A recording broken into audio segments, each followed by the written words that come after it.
Hello everyone, we welcome you all on our channel.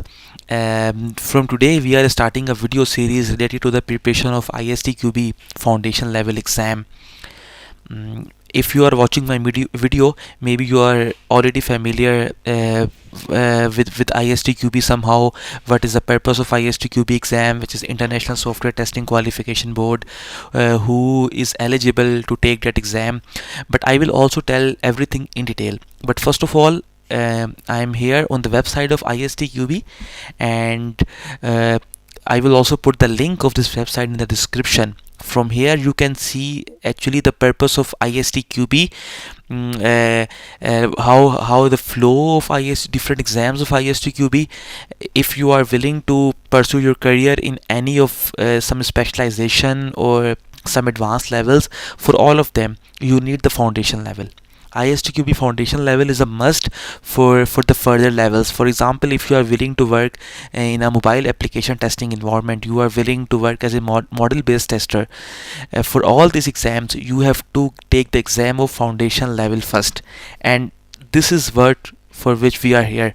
I will upload a series of videos related to the ISTQB foundation level, and I will put the description of the course and the links of the detail everything in description.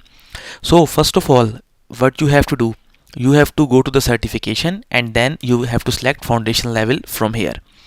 Then if you come down, you can see the different topics which are being covered in the foundation level of ISTQB, and then over here you can see some learning objectives, different topics. We will see everything in detail, chapter by chapter, in our upcoming videos. But there are some terms you need to remember, like for example, some questions are of K1 type. That means you have to remember the definition exactly. You have to learn them by heart. You have to remember the definition in your mind. Then the second one is K2, in which it is not a test of your memory, but you have to understand a topic so that you can explain and give reasons. The third, the K3 level, is somehow practical. You know the concept and you have to apply it during the exam. There will be some scenarios for you. So there are total 6 chapters, and then over here in the download section you can download the syllabus from here. It is the latest 2018 version 3.1. we will cover all the theory from this syllabus, and then over here you can find 3 sample exams for ISTQB foundation level, and then you will find some exam structure and rule, how this K1 will work, how this ISTQB foundation exam, what will be the flow of that exam. And then over here you can see some guidelines. So it's very important. It's a download section.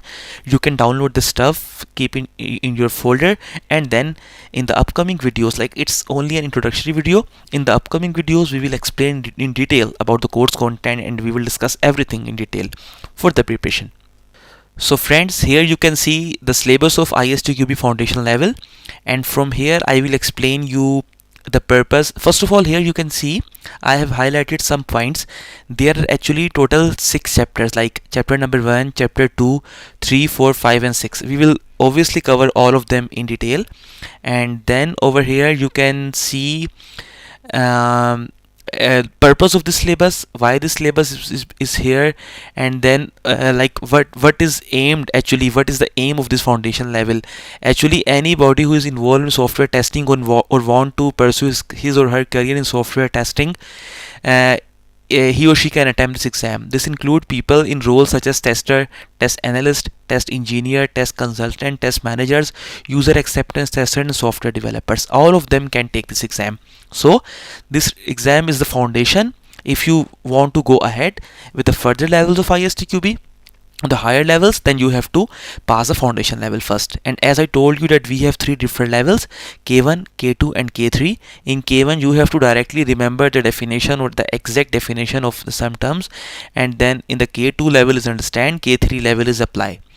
And it is the beauty of this ISTQB exam that on the syllabus you can see that they have mentioned everywhere which topic is in chapter number 1. For example, typical objective of testing, you have to learn them. It is K1. Test, what is the difference between testing and debugging, for example, it is of K2. So you have to understand it. You don't need to learn it by heart. So it was a short introduction of the course content of ISTQB. We will cover them in more detail in upcoming videos. And then now I will tell you about the exam structure, how this exam is organized, how much time you have, and how many questions from each chapter normally we have. So we are here. This document you can also download from the ISTQB website. You can find some detail here. In ISTQB exam, normally we have 40 questions in total, and then the passing criteria is 65%. You have to give the correct answers of at least 26 questions. Exam duration is 60 minutes, 1 hour normally, but if you are not a native speaker, you are not from an English speaking country, then your exam duration could be plus 15. That means 75 minutes you can take. So in exam we have 8 questions normally from the K1 level, like that you have to remember those kind of questions. Then 24 questions of K2 type, and each question is of 1 mark actually. In you, like question timing normally they have given it here, but just remember in ISTQB each question is of 1 mark. Then for K3 level we only have 8 questions in total. So total 40 questions, and you have to give the correct answers of only 26 questions to pass this exam. So here we can see in detail which chapter contains which type of questions, of which level of questions. For example, chapter number 1, it contains total 8 questions and 2 questions from K1 level and 6 questions of K2 level. There is no level no question of level K3. Only K1 you have to remember, and K2 you have to understand. K3 is to apply the real time scenario. So 8 questions in total from chapter number 1. Then chapter number 2 has 5 questions, in which 1 question is of K1 level and 4 questions are of K2 level. So up till now 8 plus 5, 13 questions we have. Then chapter number 3 also contains 5 questions, from which we have 1 question of K1, 3 questions of K2, and 1 question of K3 as well. That you have to apply what you have read, what you have understood from chapter number 3, you have to apply it here. So 13 plus 5, total 18 questions. Then chapter number 4, actually in chapter number 4 it's more about some calculations, some boundary value, and some equivalence class, some analysis as well.